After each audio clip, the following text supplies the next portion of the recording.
Mission and the strategic partnership between the Kingdom of Saudi Arabia and the United States of America. For more than 90 years, this relationship has been guided by trust, common purpose, and shared commitment to regional security and global prosperity. And today, this partnership takes a new form.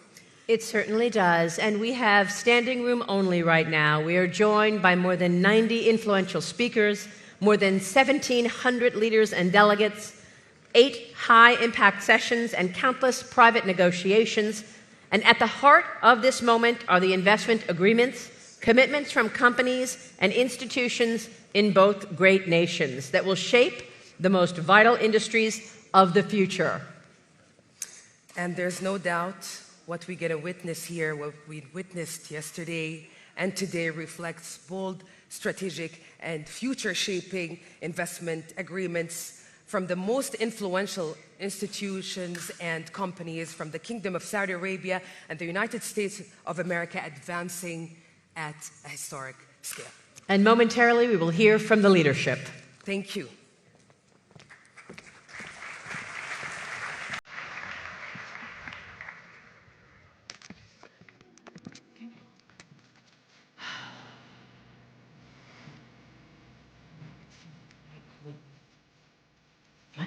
We did good. We did good.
I've paid my dues time after time.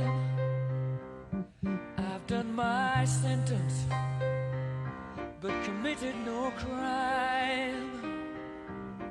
And bad mistakes, I've made a few. I've had my shadows and kicks in my face, but I've come through. I need to go on, on, on, on. We are the champions, my friends, and we'll keep on fighting till the end. We are the champions. We are the champions.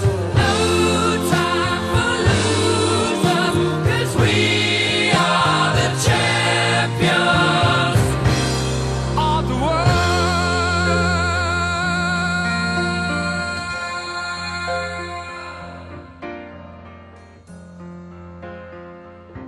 I've taken my bows and my curtain calls.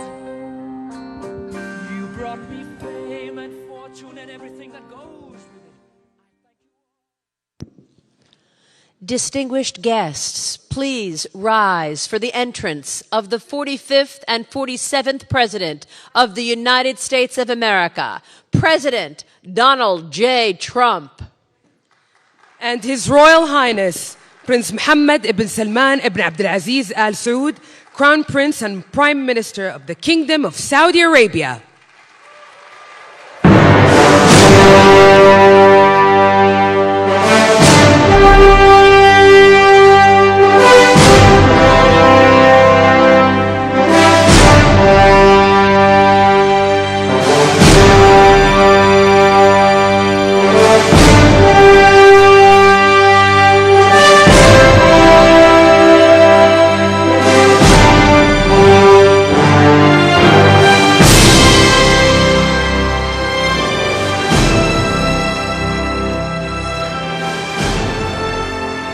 Your Royal Highness, we now invite you to deliver your remarks. The floor is yours. سمو سيدي الكلمة لك.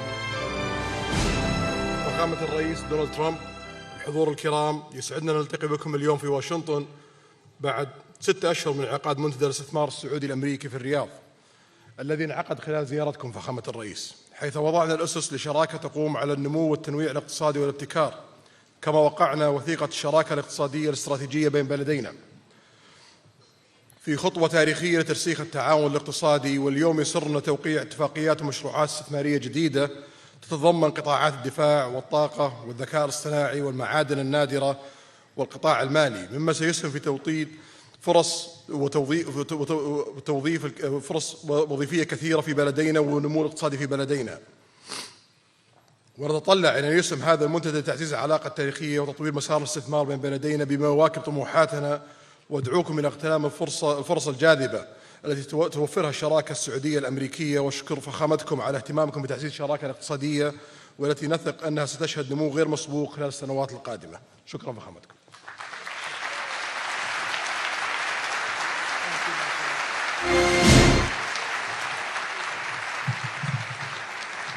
Well, thank you very much.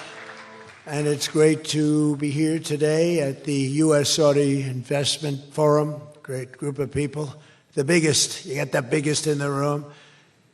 But some of the most talented, maybe most importantly, the word talent, successful and innovative business leaders anywhere on the planet. Whether you have come from near or far, we're delighted to have you invest right here in the hottest country anywhere in the world. Every leader is saying the United States we're the hottest country in the world. We're going to keep it that way too.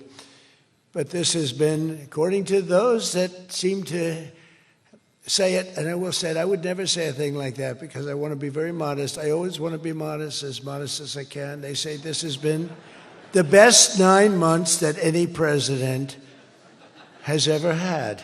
I'd say that's pretty good, right? But we've had a great 9 months. Now we have to do it more than a few more times. We just have to keep it going. we'll keep it going. I want to thank my friend, a great gentleman, Crown Prince Mohammed of Saudi Arabia, for his bold leadership and deep commitment to the ties between our two countries. Thank you. Thank you. Great gentleman. Yesterday, we had a phenomenal visit at the White House celebrating the 80-year bond between the United States and Saudi Arabia. We ended with an unbelievable show last night in a room that was far too small, but the next time you're here, you'll have a much bigger room. It's going to be much bigger. I made more enemies last night by not, we had 119 people. That was a record for the room. So they've wanted for 150 years. They've been clamoring for a ballroom at the White House, and we're giving them one. We're giving them one plus, and it'll be something. But you'll be here. You'll be among the first, if not the first, if you'd like. You know, we'll work it out. But you had a lot of people that wanted to be there. They really would have witnessed something that was really incredible. The entertainment last night was incredible, including our great opera singer, but including the military. The talent and the military musically is also incredible. So it was great to be with you last night. I think it was something to behold. We officially designated the kingdom yesterday as the major non-NATO ally. That's a big deal. That's actually a very big deal.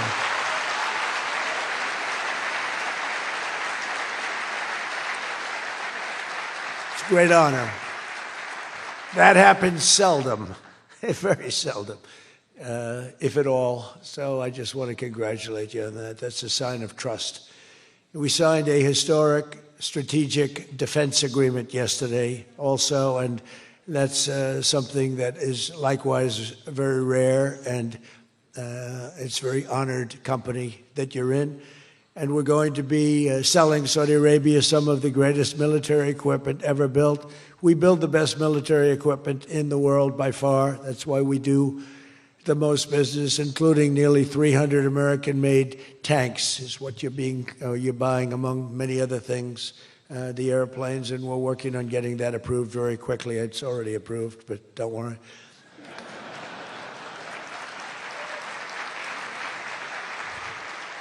We have to go through a process. The process will take, Elon knows, the process will take about, would you say 24 hours? I think so. You're in good shape, very good shape. The partnership between our two nations is among the most consequential in the entire world, and together the Crown Prince and I are making an alliance stronger and more powerful than it's ever been before. We've had good relationships and, frankly, not good. You didn't have a good relationship with Barack Hussein Obama. You didn't have a good relationship with Sleepy Joe Biden. But you had a great relationship with me, and now it's as good as it was, and probably even better if you think about it, because we took the dark cloud away from your country. It was called Iran and its nuclear capability, and we obliterated that very quickly and strongly and powerfully. But that was a real cloud over the whole Middle East, and now they want to make a deal. They want to make a deal. They want to see if they can work out a deal with us, and we'll be doing that probably. But that was a terrible cloud that you had to live with for a long time. 22 years they were thinking about doing that, the B-2s. That was even before the B-2s. Those B-2s, what machines they were. They flew in. They were undetectable. And they dropped their payload, and every single bomb hit its exact mark, which was a shaft going deep into the mountain. And every single one of them hit, and it was total obliteration. And then I was criticized by some of the fake news for saying the word obliteration was too strong, perhaps. They had no idea. Nobody saw it. 3 days later, when the Atomic Energy Commission went, they said it was total obliteration, beyond obliteration, they said. But they want to make a deal. We'll see what happens. This week, our countries also signed groundbreaking agreements on civil nuclear energy, critical minerals, and artificial intelligence. And I want to congratulate a lot of the great American leaders, business leaders that are in the room. And you'll do a great job for Saudi Arabia and for a lot of other people in the room that are buying your product, taking your product, and using your product. All of that is in addition to the $600 billion investment in the United States that Saudi Arabia announced during my unforgettable visit there last spring. Well, I said, could you try and get that up to $1 trillion? And yesterday, the Crown Prince announced that the number that they'll be investing in the United States is $1 trillion. So that's really an honor.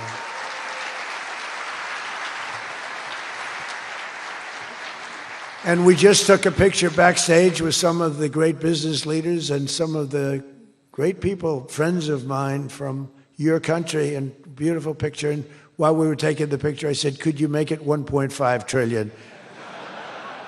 So he's got something to think about. I don't know. We'll get something. I think we'll get something, Scott, right? But many of you in the room are playing a key role in making these projects happen, and we're told that $270 billion in agreements and sales are being signed between dozens of companies, and that's just happening today, $270 billion. That's big stuff. So on behalf of the thousands of American workers who I care about most, I want to thank you for bringing all those jobs and all those great opportunities to America and bringing great wealth to America. We've become a very wealthy country. We have a couple of little things. We're waiting for a decision. We hope that's going to be good, but if it's not, we'll do. We always find ways, we find ways, but we've done things that nobody thought were possible, and we're taking in trillions and trillions of dollars. Tariffs have been, frankly, the best thing that's ever happened to our country. They've always been used against us, and we never had people that were smart enough to use them in the opposite direction. But now you do, and we have taken in trillions of dollars, and it's been absolutely amazing. We're going to be doing a dividend to the people, low and middle income, moderate income people, of at least $2,000. In addition to that, we'll be paying down debt very substantially. It's the kind of money we're taking in. And really, countries that took advantage of us are no longer taking advantage of us. Friends, some of our friends treated us far worse than our enemies on trade anyway, and we've got that all straightened out. And everybody's happy. They respect us again. It's like one of those things. I think they like us better, and they actually respect us, and it works out much better for us, too. But I especially want to thank our numerous Saudi friends here today, including the ambassador to the United States, a friend of mine, Princess Rima. Thank you very much. Great job. Great representative you have. You sent a good representative. And many distinguished ministers and members of the cabinet, governor of the Public Investment Fund. Where's Yasser? Yasser's here someplace. Sometimes I see him dressed both ways. I don't know. It's cooler that way. I'd dress that way if I could. Yasser's terrific. He's a terrific man, actually. So thank you very much, Yasser. And Secretary Scott Bessent, who's been fantastic. Where's Scott? We're thinking about him for the Fed, but he wants no part of it. He likes being Secretary of the Treasury. I think we'll leave him. So let's cross your name off, right? Officially, right? Remember, you said that. I love the Fed job. To me, it's the easiest job in the world. You play golf for 28, 29 days, then you go and make a little speech, tell everybody, in the case of the current guy, the wrong information because he has no clue. But if you have good instincts, it's all based on instincts. I see they want to hire 3,000 economists, 3,000, to report to the Fed chairman. What are they going to do? Take all this information? 3,000 economists. That's why they're spending $4 billion on renovating a building that should have cost $25 million to do. They should have spent $25 million. They're building a basement into the Potomac River. I could have told them that's very tough to do and it doesn't work and it's very expensive. But they're up to $4 billion headed by this clown. But we have 3,000, think of it. They want to hire 3,000 economists. So they took a poll and they interviewed 71 people. And of the 71 people, 2 people got it right. 2 people. One was a great economist whose name I won't tell you because I don't like him personally, but he is good. And the other one that got it the most right was a man named President Donald J. Trump. Do you believe it? Everyone else was wrong. And I didn't have an economist. Well, I had Scott. But we got it right, didn't we? Huh? We got everything right. Doug Burgum, where's Doug? Will you please drill a little bit faster? Between him and I'll tell you, you and Chris was great on television, and he's setting records. They're setting records, but I'll never be satisfied. Drill, you know, we got elected. Drill we must, I called it. Drill, baby, drill. Con Edison, a great utility from New York many years ago, they used to have a sign, drill we must and dig we must. So when they were digging in a road, they'd have a sign, dig we must. Well, now we're putting those utilities to shame because I'm allowing all of those AI plants that are being built to build their own electric generating force, and they're building them like nobody's ever seen, and they're coming up with ideas and new contraptions like nobody's ever seen. And this way they can't blame me for not producing electric. I said, you produce it yourself. And actually they didn't believe I was saying that because nobody ever thought of a thing like that. They're building a massive plant. They were going to hook it up to a 200-year-old grid. And you know that wasn't going to work because there's no way of doing that. No way we could have done that. And I had the idea. This was my idea, approved by a couple of people. I said, why wouldn't that happen? They're building a plant for $50 billion. You know, if you build a shopping center for $50 million, it's okay. It's not a bad shopping center. $500 million, you're talking about top of the line. $50 billion. So when it was first explained they're spending $50 billion, I said, no, you mean 50 million. No, sir, we mean 50 billion. And then I saw some of them that were the size of Manhattan. I said, they did mean 50 billion. And I said, well, what you're going to do is with that, how would you like to build your own electric generating plant? And they looked at me like I was crazy because something like that, they really didn't understand it. The smart guys, they didn't understand it.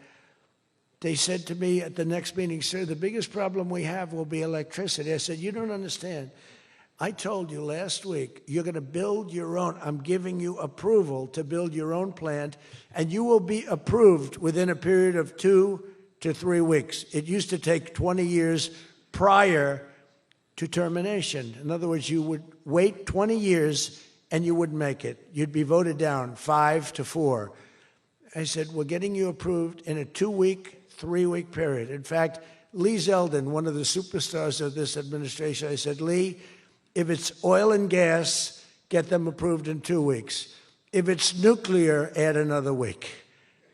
Because some are going nuclear, and they're doing, be careful. They better be careful, but they are going to be careful. They're the greatest people in the world. So now they come back and they actually believed it, and now they're being approved rapidly, and we have things being built, the likes of which nobody's ever seen. We're leading China by a lot in AI.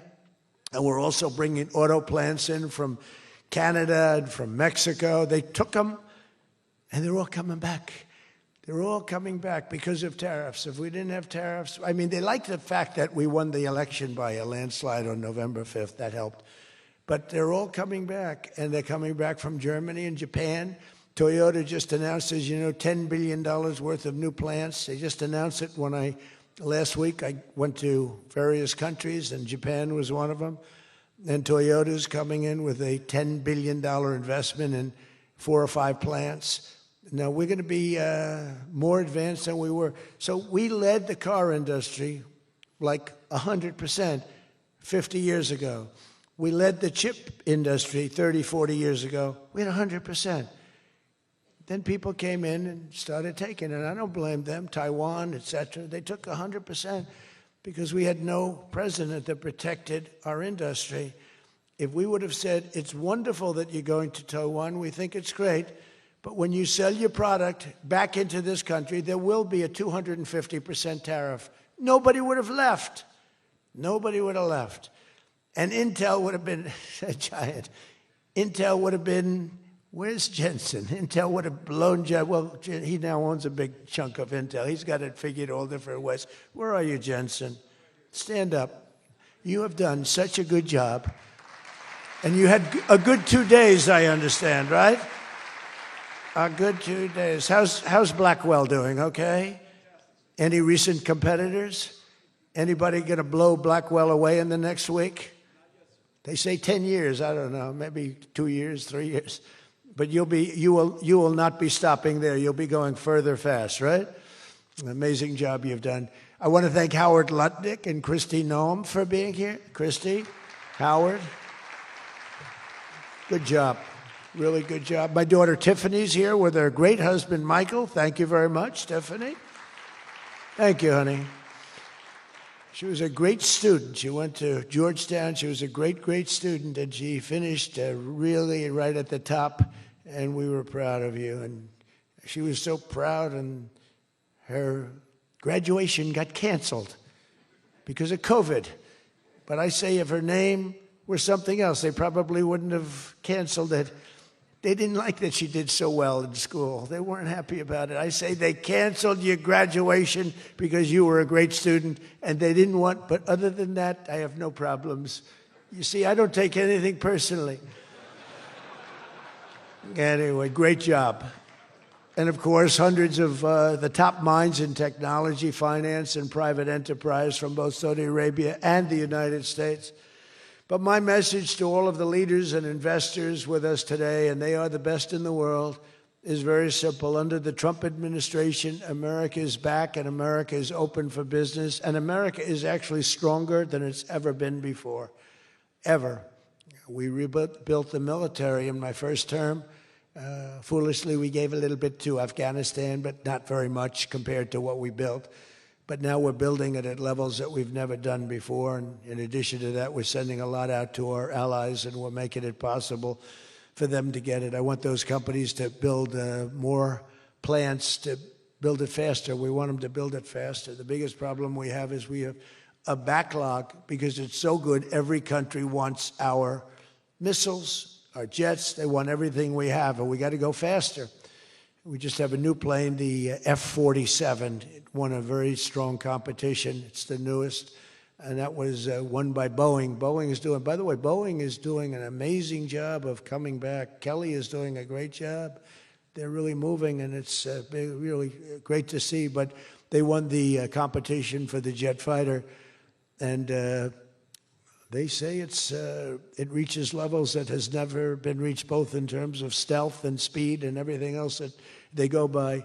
So they're just completing their factory, and they've already started work on the F-47. How did that number get chosen? I don't know, but I didn't pick it. I did not pick it. It was said, "Sir, we'd like to present you with the F-47. I said, "That's an unusual number. How did you pick that number?" After 4 years of economic nightmares under the previous regime, Sleepy Joe Biden, he was a sleepy guy, wasn't he? Think he would have been here today? I don't think so. Americans have rejected the failed, and they were really failed, far left models that you were looking at of high taxes and massive spending, soaring costs, crushing regulations, and trillions of dollars in green new scams. Everything was a new scam, green, green, green. Look, I'm all for the environmental everything. I'm all for climate change. You know, they have new word, climate change. It used to be global warming. It's global warming. Well, that didn't work because it started coming down. They did the global cooling thing. Then they just said, we can't keep up with this. It's too much. So we'll go, perfect words, climate change. They're covered. If it rains, if it snows, if it's warm, it's climate change is destroying the world, remember? The world was supposed to have been gone 2 years ago. They gave us 12 years, Howard, to live, right? 12 years. But that was 14 years ago. The world was going to burn up, but it got actually much cooler. These people, it's a little conspiracy out there. We have to investigate them immediately. They probably are being investigated. Their policies punished success, rewarded failure, and produced disaster, including the worst inflation in our country's history. We had the worst inflation in history, and now we have a beautiful, normal inflation. It's going to come down over the next few months a little bit more, but we have a nice, normal inflation. We had the highest inflation in the history of our country. 9 months ago, our country was dead. But now America is the hottest country anywhere in the world. We're the hottest country. I don't care what country you're with. America is the hottest country considered. And we did this in a period of 9 months. We're a little longer than that, but it took me about 2 weeks to get started. We're rewarding those who build and create, invent, and invest in the USA. And you know, our tax, our big, I call it the great big beautiful bill. It's the biggest bill ever passed in the history of Congress. And Scott and I and all of us, we sat down and we said, let's do it, along with the Speaker and John Thune and everybody, said, let's do it all in one bill. And a lot of people were totally, they said, you'll never get it approved. And we didn't have a huge majority. We had a huge presidential win. We won everything. We won all 7 swing states. We won the popular vote by millions. We won everything. But the one thing, we won one, it's called districts. The country has districts. And we won in terms of districts 2,750 to 550. And that's the most, that's why when you see the map of the election, it's the whole country, it's all red. And it's pretty amazing. 2 little blue streaks on the right and on the left. And they're very little and getting smaller. But it's been, you know, it's been pretty amazing. But in 4 long years, Joe Biden secured less than $1 trillion. In 9 short months, I've secured $18 trillion to rebuild our factories, create hundreds of thousands of jobs, and bring back those beautiful words, made in America. So think of that. He did less than $1 trillion in 4 years, and in 9 months, we've done more than $18 trillion, okay? That's called success. And we think that by the end of the first year, it'll be over $20 trillion. So, and thank you very much. You helped with that little boost you gave us, that little increase. We appreciate it so much. We appreciate you. So it's just one example. Under the deals being signed this week, workers at GE Aerospace, I think he's here. Where is he? Stand up. What a job you've done with your new engines. And where are you? You're there. It's not a very good location for you. I thought you have been amazing. Great new engine that's supposed to be more efficient, more powerful, and less costly. That's not a bad combination. But GE Aerospace will soon be delivering dozens of new airplane engines for 787 Dreamliners in Saudi Arabia's commercial fleet. Big order. It was a big order just secured.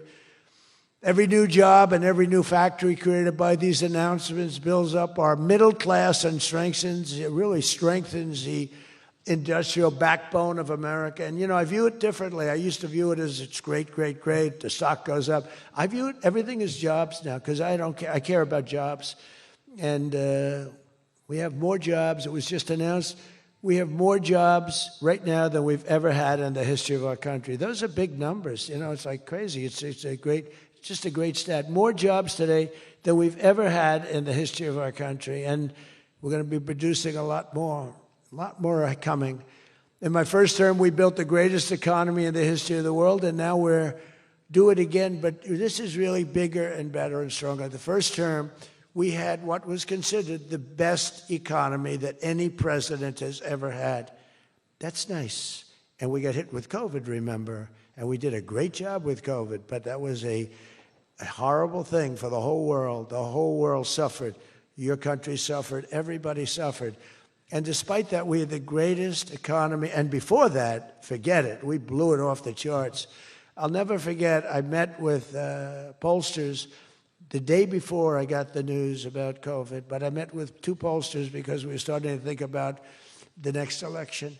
They said, sir, if George Washington and Abraham Lincoln came back from the dead and they aligned and they went for the president, vice president as a combination, you'd be beating them by 25 points. And then the next day I was told that something strange is happening. There's a lot of death being reported in a certain country. I won't tell you which one because that country is well represented here, but you know which one. And thousands and thousands of people are dying. And I said, that's strange. What would that be? And it turned out to be a disaster for the world. There's, you know, nothing has been seen like that since 1917. I always thought that when I heard, you know, pandemic or anything you want to call it, but I always thought that was like an ancient phenomena, that could never happen in modern times, but it did. But we did a great job with all of the things that we did with the vaccines, with the so many of the drugs that we came up with, making you better. Regeneron is an example. Regeneron was fantastic. I give them great credit for what they did. But we did great, and then we started doing the gowns and the masks and the goggles and the ventilators. We were sending ventilators all over the world. We became the king of ventilators. But what a period of time that was for all of us. But despite that, we had the greatest economy in the history of our we had the greatest economy in the history of the world. And I'll tell you, it was an amazing time. But this looks like it's going to be blowing it away, because when these plants, which are being built now, and many are going to be started very shortly, many, but when they open, we're going to see numbers the likes of which nobody's ever seen before. And, you know, in some cases, you're building extremely complex plants. You're building plants to make computers and to make telephones, to make a lot of different things, missiles. But you're building plants that make things that are very, very detailed, and you have to have great knowledge. And you're coming here and you find, if we don't have people that did that before, we are allowing you, and I may take a little heat. I always take a little heat from my people, the people that love me and the people that I love. They happen to be toward the right of center, toward the right. Sometimes they're way right. But if you have to bring people to get those plants opened, we want you to do that, and we want those people to teach our people how to make computer chips and how to make other things. You can't come in, and I'm explaining, you can't come in, open up a massive computer chip factory for billions and billions of dollars like is being done in Arizona, and think you're going to hire people off an unemployment line to run it. They're going to have to bring thousands of people with them, and I'm going to welcome those people. Now, I love my conservative friends. I love MAGA, but this is MAGA. And those people are going to teach our people how to make computer chips, and in a short period of time, our people are going to be doing great, and those people can go home where they probably always want to be. You know, when people are born someplace, they tend to want to go, and we have the greatest country in the world, but they want to go. But they're going to do. We had one case in Georgia where a battery factory, batteries are very dangerous to make. They're complex, much more complex than people understand. And they spent $1 billion to build a factory, and they were told to get out. And I said, stop it. Don't be stupid. And we worked it out. And now they're teaching our people how to do it. But they're going to have to spend, Jensen, I don't think you can open up a big plant with your friend from Taiwan where we're going to have 40 or 50% of the computer chip business I don't think you can do that with people that don't even know what a chip looks like. Do you agree with that? So somehow, you know, the people that are against this are really, really smart. They're unbelievable patriots, but they just don't understand. Our people have to be taught. This is something they've never done. And we're not going to be successful if we don't allow people that invest billions of dollars in plant and equipment to bring a lot of their people from their country to get that plant open, operating, and working. I'm sorry. So my poll numbers just went down, but with smart people, they've gone way up. They've gone way up. And I mean that. So for those of you that are doing the plants, you're going to have all the help you need, and you're going to do a great job. And you're going to teach our people how to do it, and our people are going to be just as good as your people ever were in not such a long period of time. Since the election, the stock market has set, and this is a little more than 9 months, 46 all-time record highs. And the growth is now amazing, and it's lifting up the Americans and American economy like nobody's ever seen before. It's the biggest. There's never been a period of time like this. Wages for hourly workers are rising at the fastest pace in 60 years, and real wages for construction workers are up $2,200 a year, and that's good, and that's spending. They're going to spend. They're going to buy many of the things that you're making. In 9 months, we've lifted over 600,000 Americans off food stamps, and that's happening rapidly. You know, when we had the problem 2 weeks ago on the SNAP, and they talked about all of this, the numbers. So when I left, which was a rigged election, by the way, but that's okay. You know, they used to go crazy. I'd say rigged election. Nobody complains anymore because now they realize it was, and it's been proven, and it continues to be proven. But when I left, that number was $7 billion. Now it's $47 billion. That's Biden. So if you think about it, if Kamala, who's the same basic thing, grossly incompetent, he was incompetent, they're all incompetent because their policies are incompetent. Open borders, men playing in women's sports, transgender for everybody. I mean, they got the worst policy. I don't talk about it too much because if I talk about it, they might change. So, no, I don't talk about it. I tell people, don't talk about it. Wait till 2 weeks before the election and hit the hell out of them. Right? We talked about that, right, Elon? He said, we wait 2 weeks before. It's almost like you're at a war. Don't shoot yet. Don't shoot. Hold your fire. The enemy's rushing. Hold your fire. Don't shoot. Okay, now you can go. 2 weeks before. But I watched a guy the other day, a congressman, fighting for men playing in women's sports. And the new weightlifting record for a certain weight was just set. The man was 119 pounds higher than a woman champion who was a phenomenal champion. Beat her by 119, and he was an average lifter prior to transitioning. A lot of the Saudis are sitting here saying, what the hell is he talking about transition? They don't do a lot of transitioning.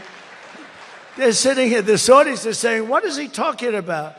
They're saying, what do you mean women are playing against men? No, that doesn't happen, does it? Yeah, it does. These people are crazy.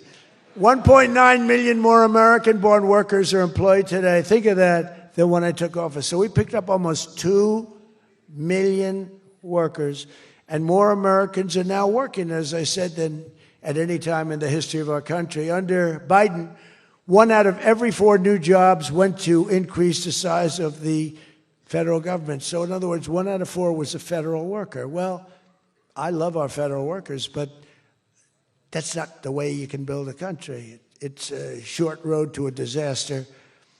Under my administration, 100%, think of that, of all new jobs created came out of the private sector.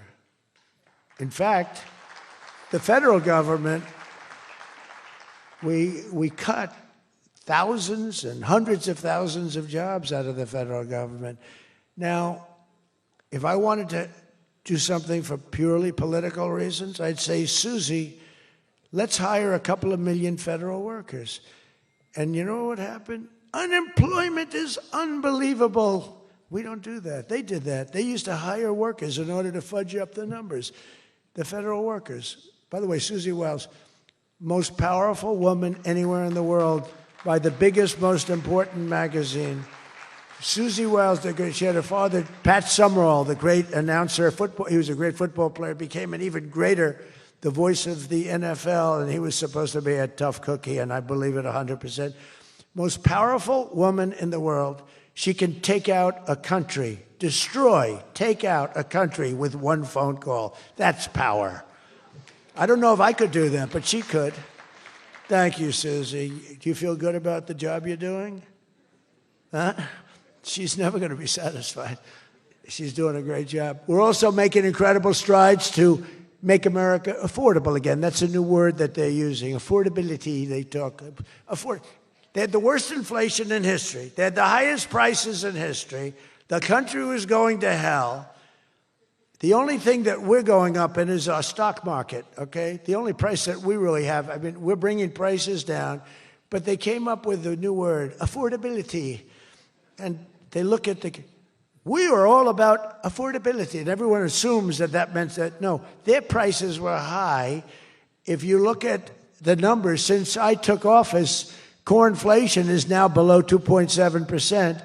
It was at numbers that nobody had ever seen before with them. Walmart just announced that the cost of their standard Thanksgiving meal is reduced by 25% this year from last year.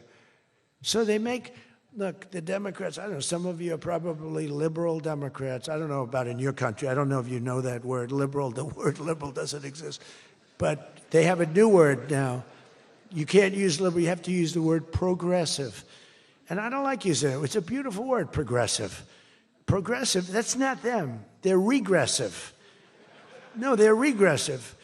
Think of it. So if I don't get in, we have $20 trillion. Let's say she gets in. Instead of $20 trillion, you'd lose $10 trillion, and your welfare and other benefits would go up by 30%. Look at SNAP. Look at what happened there. From 7 million to 47. From 7 billion to 47 billion. It would be that. So we would lose business. Countries and companies and people would flee our country. They would flee, and all of the other things would go up. In other words, would end up with a shell of a country, and I'm being nice when I use the word shell. This country would have been in big trouble, and I don't want to get him in trouble, but that gentleman right there, the most respected man in the room, that's today because we're here.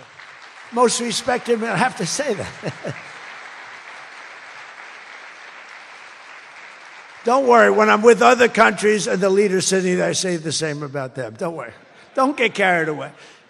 No, the most respected, one of the great leaders, he told me when I was in his country, he said, and I use it all the time. Sometimes I refer to him because I have great respect for him. I figure it sells better. But he said exactly these words. He said, it's amazing what you've done. 1 year ago, your country was dead, and now you've got the hottest country in the world. You were the first one that said that. And I've used your name hundreds of times. I use your name, I say, that king of Saudi Arabia said. But anyway, but it's true. We were a country that was in really bad trouble. We were a country that would have been dead, I believe, within a year or 2 years after the election. We were headed in a very bad direction. And now we're headed in the best direction, I think, that we've ever been headed. According to the USDA, Turkey is down, think of that, 33%. And I'm not talking about the country of Turkey. He's doing fine. Erdogan is doing good. Just want to, I don't want him calling me. I'm not down 33%. He's a friend of ours. We got to take care of our friends. Since March, egg prices are down 86%. Think of 86%. Many other prices are down in a similar number. When I first came into office, my first 3 days, I had a news conference, and they started screaming at me. Those people, that's a lot of people back there. Look at all the fake news. They started screaming at me, eggs, eggs. I didn't know anything about it. I said, what's going on with eggs? They're up quadruple. I said, I've only been here for 3 days. And we'll work on it. And we got them down very substantially. They said, don't buy eggs for Easter. At the White House, we have an Easter egg hunt. We buy thousands of eggs. The people come from all over, thousands. They asked me, sir, would it be possible this year to buy plastic eggs? I said, I'm not buying plastic eggs. The kids are going to pick up an egg. They're going to, what the hell kind of an egg is this? And we bought maximum number of regular eggs, and we got the prices. Brooke Rollins did a great job, Department of Agriculture. She did a fantastic job. And eggs are way down now. Mortgage rates are down despite the Fed. Scott, you got to work on this guy. He's got some real mental problems. No, there's something wrong with him. It's just sweet. I'll be honest, I'd love to fire his ass. He should be fired. Guy's grossly incompetent. And he should be sued for spending $4 billion to build a little building. I'm building a ballroom that's going to cost a tiny fraction of that, and it's bigger than the whole thing put together. You got to work on him, Scott. The only thing Scott's blowing it on is the Fed. Because the Fed, the rates are too high, Scott. And if you don't get it fixed fast, I'm going to fire your ass, okay? I can't tell you, Scott, sir, don't fire him. Sir, please don't fire him. He's got 3 months to go. Don't fire him. I want to get him out, Scott. Please. He's the voice of reason. You're very lucky you have him, I'll tell you that. You've done a good job. I think Howard's a little bit more for firing him. Right, Howard? I think Howard would say, get him the hell out of there. Anyway, well, congressional Democrats wanted the largest tax hike in history. They wanted to raise your taxes by 42%, 44%. I proudly gave you the largest tax cuts in American history. Don't forget, the great big beautiful bill doesn't kick in until January 1st. So all these numbers that you're reading about, all these great numbers, that's without the tax cuts. The tax cuts take effect on January 1st, and that's no tax on tips, no tax on overtime, and no tax on Social Security for our great seniors. Even people that go buy a car, they've never had this. You know, middle-income people don't know what the word deduction is. They don't know. This room, they live on deductions. Me too. How much of a deduction do I get? We all live on it. Middle-income people, they don't know about it. They don't really have deductions. We're giving them a deduction on the interest if they buy a nice Tesla car and they borrow the money. You're so lucky I'm with you, Elon. I'll tell you, has he ever thanked me properly? Although I do let him buy other than electric cars, but these are minor details. You know, we had a mandate, which even Elon thought was ridiculous, that everybody has to have an electric car by 2030. And once, fortunately, he said, that's a ridiculous thing.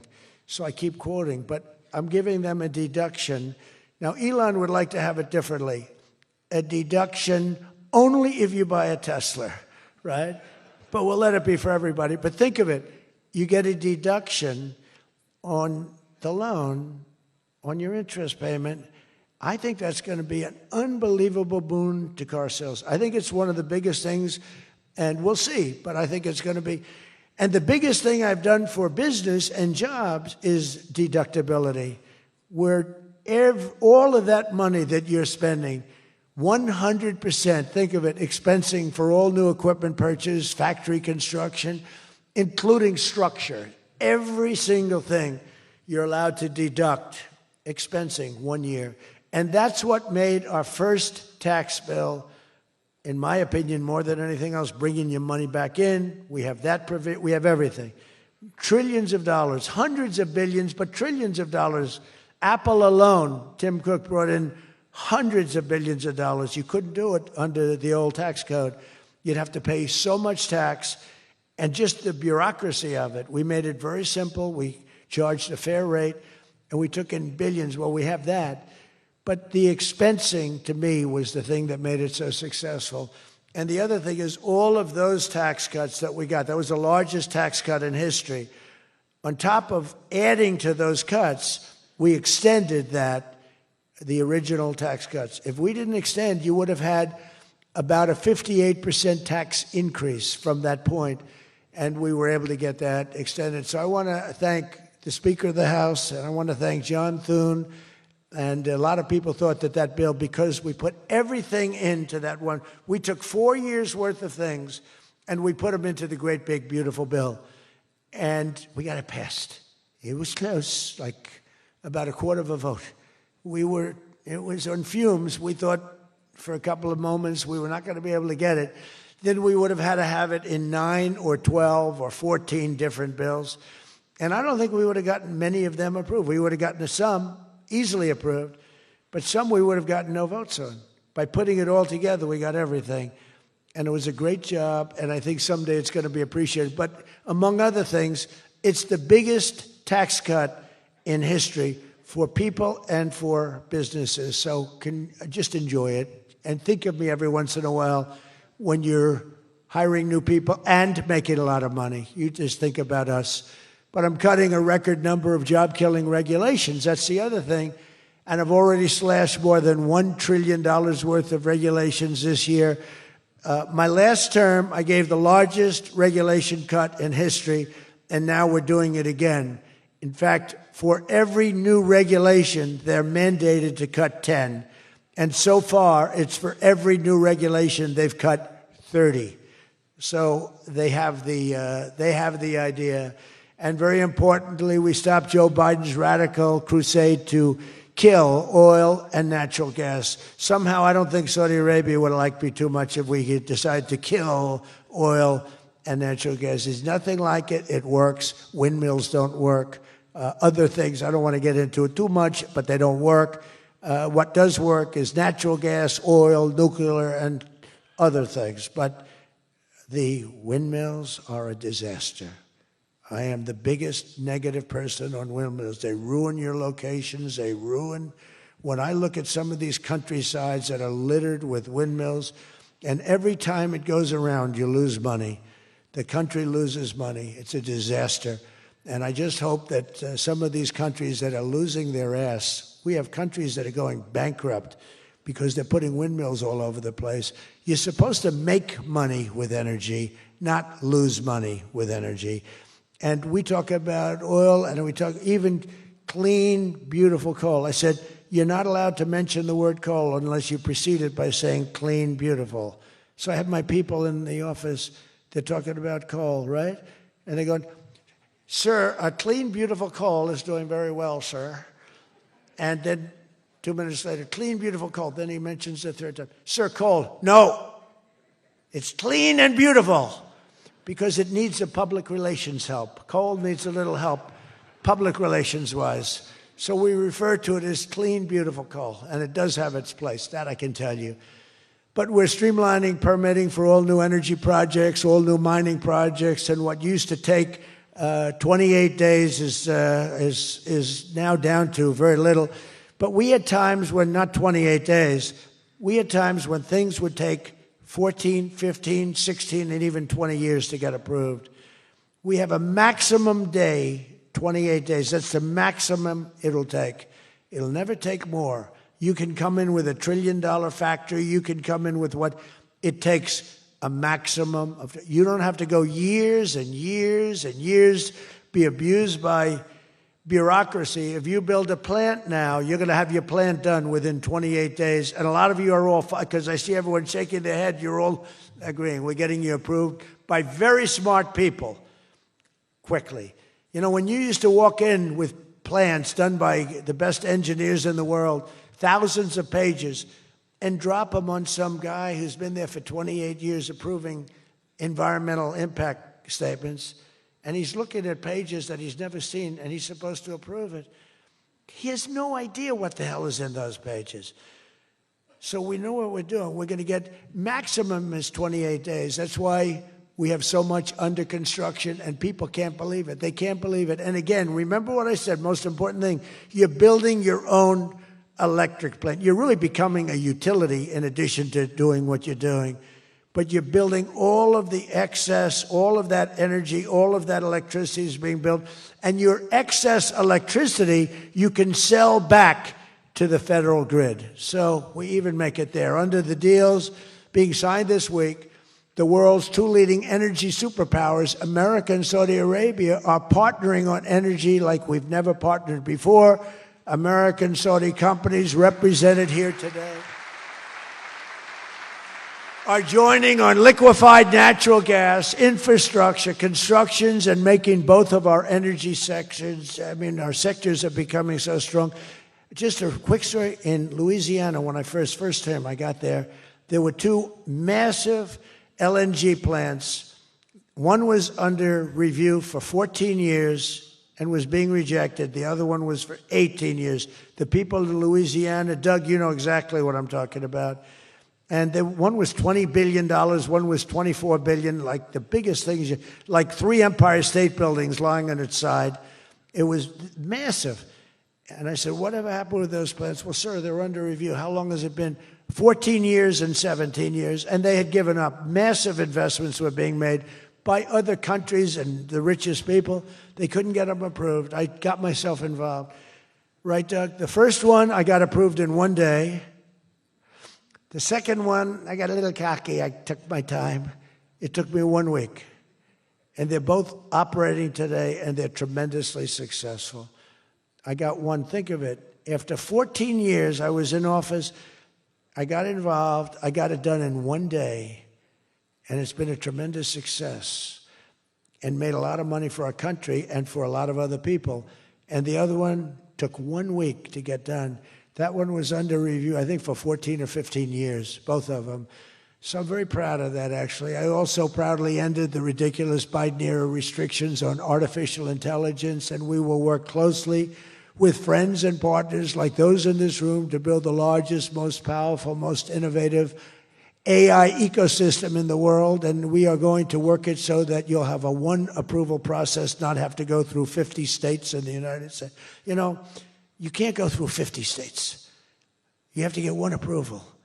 50 states is a disaster because you'll have one woke state and you'll have to do all woke. You'll be back into the woke business. We don't have woke anymore in this country. It's virtually illegal. But you'll have a couple of wokesters, and we don't want to do that. We want to get the AI done, and I'm working with David. David's done a fantastic job. If he's here, I think he is. He is. Thank you. David's done a fantastic job. But we want one approval, one, and hopefully you have the right guy in the federal government. Hopefully you have the right president, but you have one approval, one approving body, not 50, not, hundreds of people all over the country looking at what you're doing. And basically you're forced to take the worst and the most onerous, right, Jensen? Are you happy with that, Jensen? Thank you. If Jensen's happy, I'm happy. But what's very important, we have to do that. And we have a couple of very good, very well-meaning senators that think every state should have a right to approve. We're not going to do that because that will not allow you to do what we have to do.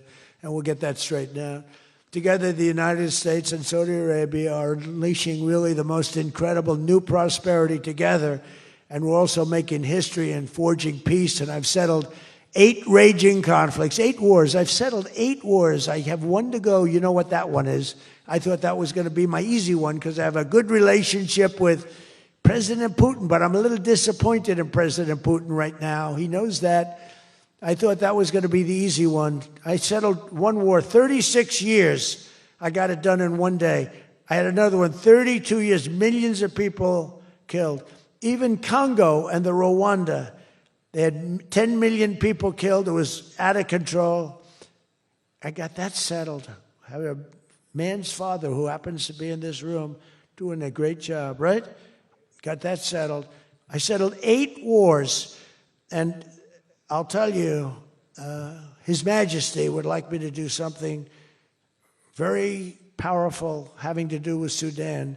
It was not on my my charts to be involved in that. I thought it was just something that was crazy and out of control.